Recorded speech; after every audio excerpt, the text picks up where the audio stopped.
یعقوب نے کہا کہ جب تک تم اللہ کا عہد نہ دو کہ اس کو میرے پاس صحیح و سالم لے آؤ گے، میں اسے ہرگز تمہارے ساتھ نہیں بھیجنے کا، مگر یہ کہ تم گھیر لیے جاؤ یعنی بے بس ہو جاؤ تو مجبوری ہے۔ پس جب انہوں نے والد کو اپنا قول دیا تو یعقوب نے کہا کہ جو قول و قرار ہم کر رہے ہیں اس کا اللہ ضامن ہے، اور فرمایا کہ اے میرے بیٹو، ایک ہی دروازے سے داخل نہ ہونا بلکہ جدا جدا دروازوں سے داخل ہونا، اور میں اللہ کی تقدیر کو تو تم سے روک نہیں سکتا، بے شک حکم اللہ ہی کا ہے، میں اسی پر بھروسہ رکھتا ہوں، اور اہل توکل کو اسی پر بھروسہ رکھنا چاہیے۔ اور جب وہ ان مقامات سے داخل ہوئے جہاں جہاں سے داخل ہونے کے لیے ان کے والد نے ان سے کہا تھا،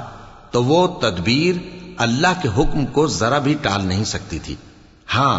وہ یعقوب کے دل کی خواہش تھی جو انہوں نے پوری کی تھی،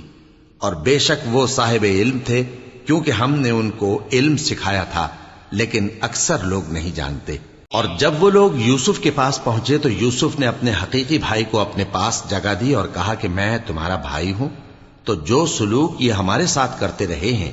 اس پر افسوس نہ کرنا۔ پھر جب ان کا اسباب تیار کر دیا تو اپنے بھائی کے تھیلے میں آپ خورا رکھ دیا۔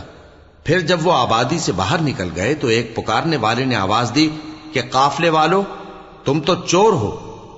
وہ ان کی طرف متوجہ ہو کر کہنے لگے کہ تمہاری کیا چیز کھوئی گئی ہے؟ وہ بولے کہ بادشاہ کا کٹورا کھویا گیا ہے، اور جو شخص اس کو لے کے آئے اس کے لیے ایک بار شتر انعام، اور میں اس کا ضامن ہوں۔ وہ کہنے لگے کہ اللہ کی قسم، تم کو معلوم ہے کہ ہم اس ملک میں اس لیے نہیں آئے کہ خرابی کریں اور نہ ہم چوری کیا کرتے ہیں۔ وہ بولے کہ اگر تم جھوٹے نکلے یعنی چوری ثابت ہوئی تو اس کی سزا کیا؟ انہوں نے کہا کہ اس کی سزا یہ کہ جس کے تھیلے میں وہ دستیاب ہو وہی اس کا بدل قرار دیا جائے، ہم ظالموں کو یہی سزا دیا کرتی ہیں۔ پھر یوسف نے اپنے بھائی کے تھیلے سے پہلے ان کے تھیلوں کو دیکھنا شروع کیا، پھر اپنے بھائی کے تھیلے میں سے اس کو نکال لیا۔ اس طرح ہم نے یوسف کے لیے تدبیر کی، ورنہ بادشاہ کے قانون کے مطابق وہ اپنے بھائی کو لے نہیں سکتے تھے، مگر یہ کہ اللہ چاہے، ہم جس کے چاہتے ہیں درجے بلند کرتے ہیں،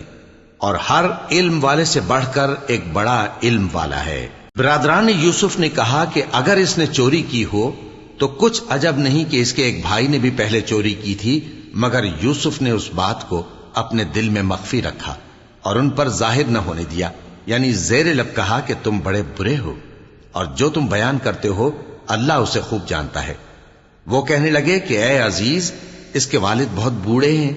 اور اس سے بہت محبت رکھتے ہیں، تو اس کو چھوڑ دیجئے اور اس کی جگہ ہم میں سے کسی کو رکھ لیجئے،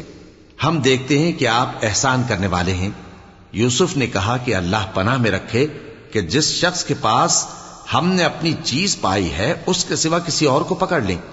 ایسا کریں تو ہم بڑے بے انصاف ہیں۔ آخر جب وہ اس سے نا امید ہو گئے تو الگ ہو کر صلاح کرنے لگے۔